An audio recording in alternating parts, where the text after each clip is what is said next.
Hello বন্ধুরা, সবাই কেমন আছেন? আশা করছি সবাই খুব ভালো আছেন এবং সুস্থ আছেন।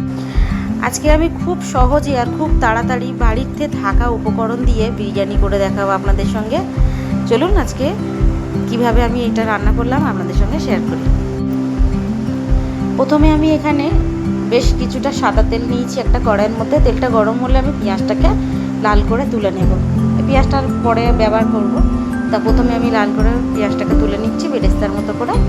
তারপরে ওই তেলের মধ্যেই আমি কেটে রাখা এবং ধুয়ে একটুখানি কালার মিশিয়ে ফুড কালার মিশিয়ে রেখে দিয়েছিলাম, সেটাকেই আমি ভেজে নেবো একটু লাল লাল করে। আলুটাকে এমনভাবে ভাজতে হবে যেন প্রায় 50% সিদ্ধ হয়ে যায়, সেইভাবেই একটু গ্যাসটাকে লো করে দিয়ে ভাজতে হবে। এবার ওই তেলের মধ্যে চিকেনটাকেও ধুয়ে ফুড কালার দিয়ে বা লবণ দিয়ে রেখে দিয়েছিলাম, সেটাকেও দিয়ে দেবো। আজকে ম্যারিনেশন ছাড়াই আমি আপনাদের সঙ্গে বিরিয়ানি করছি। এটা একদম সহজ পদ্ধতি এবং বাড়িতে থাকা উপকরণ দিয়েই আমি রান্না করে দেখাচ্ছি।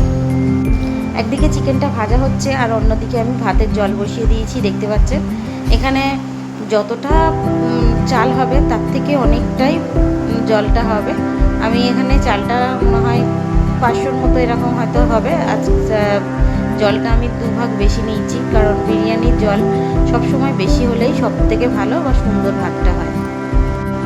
এখানে দেখানো হয়নি, চিকেনটা অল্প ভাজা হয়েছিল, তার মধ্যে আমি কিছুটা পেঁয়াজ দিয়ে দিয়েছিলাম যাতে ওর সঙ্গে হালকা ভাজা হয়ে যায়। এখানে পেঁয়াজটা হালকা একটু ক্রাঞ্চিনেস থাকলে সব থেকে ভালো। তার মধ্যে একটু মিষ্টি মিষ্টি ভাব থাকে, পেঁয়াজটা খুব বেশি ভাজা হয়ে গেলে মিষ্টি ভাবটা থাকে না এবং তিতকে মতো লাগে। সেই জন্য আমি একটুখানি পেঁয়াজটা এইভাবেই কিছুটা পেঁয়াজ দিয়েছি, আর বেরেস্তা করে তোলা আছে সেটাকেও ব্যবহার করব। এখানে দেখতে পেলেন আমি 1 চামচের থেকে একটু বেশি 1.5 চামচের মতো আদা রসুনের পেস্ট নিলাম এবং 2 চামচের মতো এখানে টক দই নিয়েছি।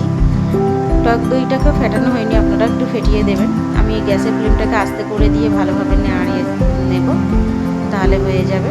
যেহেতু আমার এখানে খুব তাড়াতাড়ি করছি, সেই জন্য আমি এখানে কোনো রকম প্রিপারেশন ছাড়াই আজকে এটা রান্না করেছি।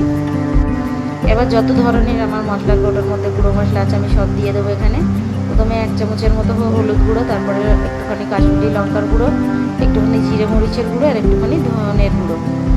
এবার আমি আলু ভেজে রাখা ছিল সেইগুলোকে ওর সঙ্গে দিয়ে মশলাটাকে ভালোভাবে কষিয়ে নেব। শেষে এখানে কিছুটা লবণ দেব, কারণ লবণটা আমি প্রথমে একটুখানি মাংসের মধ্যে দিয়েছিলাম, তারপরে লবণ দেইনি। আলুতেও লবণ দেওয়া ছিল, সেই হিসাবে একটুখানি বুঝেই এখানে লবণটা ব্যবহার করব। আমি এখানে একদম সিম্পল সহজভাবে কিভাবে আপনারা ইচ্ছা হলেই বাড়িতে বিরিয়ানি করে খাবেন সেই হিসাবেই আমি আপনাদের সঙ্গে বিরিয়ানিটা রান্না করে দেখালাম বা দেখাচ্ছি। আপনার রান্নাগুলো যদি ভালো লাগে প্লিজ আমার চ্যানেলটা সাবস্ক্রাইব করবেন এবং লাইক করতে ভুলবেন না, আর এইভাবে আমার সঙ্গে পাশে থাকবেন। এবার আমি পরিমাণ মতো জল দেব। জলটা এতটাই দেবো যাতে মাংসটা গলে যায় আর একটুখানি গ্রেভিটা থাকে, অল্প গ্রেভি থাকে, সেই হিসাবে সিদ্ধ হওয়া পর্যন্ত আমি জলটা দেবো। দিয়ে একটা ঢাকা দিয়ে আমি বেশ কিছুক্ষণ রেখে দিয়েছিলাম। এখানে আমি আরও একটুখানি জল ব্যবহার করেছি, কারণ আমার জলটা মনে হচ্ছিলো একটু কম আছে, যেহেতু আলু রয়েছে ওই জন্য। এবার আমি ঢাকা দিয়ে একবার করে খুলে দেখেছিলাম, কিংবা নেড়েও দিচ্ছিলাম। এবার আমি এর মধ্যে একটুখানি বিরিয়ানির মশলা ব্যবহার করব। বিরিয়ানির মশলা না ব্যবহার করলে এর গন্ধটা সুন্দর হবে না, সেই জন্য আমি বিরিয়ানির মশলাটা ব্যবহার করব। এবার আর একদিকে ভাতের জলটা বেশ ফুটে উঠেছিল। এখানে লবণ আর তেজপাতা আর এই দুটো মনে হয় এলাচ দিয়েছিলাম, তো সেটাই শুধু দেয়া ছিল। যেহেতু এই রেসিপিটা আমি অনেক দিন আগে করেছিলাম ভিডিওটা, কিন্তু আমার ছাড়া হয়নি, সেই জন্য আমি খুব একটা আর কি মনে করতে পারছি না বা ভুলে যাচ্ছি হয়তো।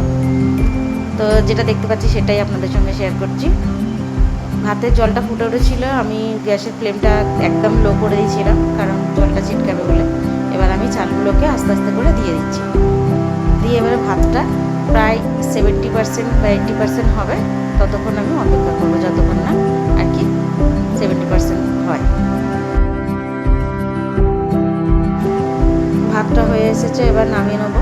মাংসটাও ভালোভাবে সিদ্ধ হয়ে এসেছে, আর একটুখানি হবে, একটুখানি আমি ঢাকা দিয়ে দেবো, দিয়ে আবারও অপেক্ষা করব। এবার ভাতটার মধ্যে শেষে হয়ে নামানোর সময় একদম যখন হয়ে আসবে তখন আমি 1 চামচের মতো গোলাপ জল আর একটুখানি মিঠা আতর দিয়ে দেব, যাতে ভাতের গন্ধটা খুব সুন্দর হয় আর ফ্লেভারটাও বিরিয়ানির মতো লাগে। সেই জন্যই আমি ভাতের মধ্যেও এটা একটুখানি ব্যবহার করব। এবার ভাতের সম্পূর্ণ আমার ভাতটা হয়ে গিয়েছে, আমি এবারে ফ্যানটাকে নামিয়ে নেব। এবার একটা হাঁড়ির মধ্যে একটুখানি আমি লিকুইড দুধ দিয়েছিলাম, তার মধ্যে একটুখানি সাদা তেল দেব। এবার একটুখানি বিরিয়ানির মশলা দেব, তার মধ্যে মাংস আলুটাকেও ঢেলে দিয়েছি, এখানে দেখানো হয়নি। সব এক এক করে সব কিছুটাই দিয়ে দেবো, যা যা আছে। মাংসগুলোকে আলুগুলোকে ওর মধ্যেই দিয়ে দেবো। আমি যেহেতু দুটো লেয়ার করবো না, এখানে অল্প চাল বলে আমি একটাই লেয়ার করব। এখানে আমি 2 চামচের মতো 3 চামচের মতো গুঁড়ো দুধ দিয়েছিলাম, যেহেতু খোয়াকে দিচ্ছি না সেই জন্য আমি গুঁড়ো দুধ দিয়েছিলাম। এখানে এক এক করে রোজ ওয়াটার, কেওড়া ওয়াটার এবং মিঠা আতর আর বিরিয়ানির মশলা সব কিছুটাই একটু একটু করে দিয়ে দিয়েছিলাম। সাদা তেলও দিয়েছিলাম। সব কিছুটা দেওয়া হয়ে গিয়েছে। এবার আমি এখানে ভাতটাকেও দিয়ে দিলাম ওপর থেকে, দিয়ে এবার ভাতটাকে পুরোভাবে কভার করে দেবো, যাতে একটু না যেন তরকারি দেখা যায়।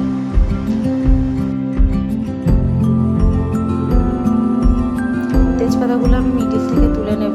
আমি এমনি গোটা মশলা যা থাকে আমি সবই তুলে ফেলে দিই, কারণ খেতে বসে তখন ভালো লাগে না মুখে পড়লে, সেই জন্য আমি সবই তুলে নেব।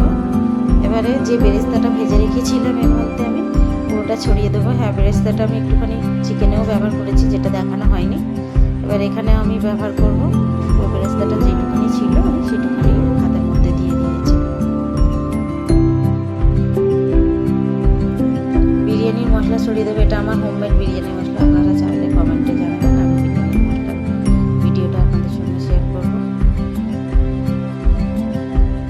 এর এক এক করে সব বাদ বাকি মশলাগুলোকে সব দিয়ে দেবো। যেরকম এখানে আবারও দেবো একটুখানি মিঠা আতর, কেওড়া ওয়াটার আর রোজ ওয়াটার আর একটু ফুড কালার, সাদা তেল গরম করা, সব কিছুটাই দিয়ে দেবো এক এক করে করে যা যা দিতে হয়।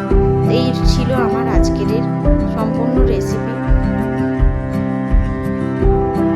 এখানে আমি তেলটা একদম অল্প ব্যবহার করেছি, আপনারা একটু চাইলে বেশি ব্যবহার করতে পারেন, যেহেতু অল্প ছিল বলে আমি একদম অল্প ব্যবহার করেছি। একটুখানি ফুড কালার ব্যবহার করব। আমার রেসিপিটা কেমন লাগলো অবশ্যই আমাকে জানাবেন। এটা কিন্তু খুব তাড়াতাড়ি আর খুব সহজে হয়ে গেছিলো। এবার আমি এটা একটা তাওয়ার মধ্যে বসাবো। দেখতে পাচ্ছেন এখানে আমি 10 থেকে 15 মিনিটের মতো এতে দমে দিয়েছিলাম। দমটা হয়ে গেছে কি করে বুঝবো? একটা খুন্তি ভেতরে ঢুকিয়ে দেখতে হবে খুন্তিটা ক্লিন হচ্ছে কি না। যদি ক্লিন বার হয় তার মানে বুঝে নেবেন আমার একদম দম ঠিক আছে, ভেতরে কোনো রকমের ঝোল নেই। এই তো ছিল আমার আজকের রেসিপি। Thank you.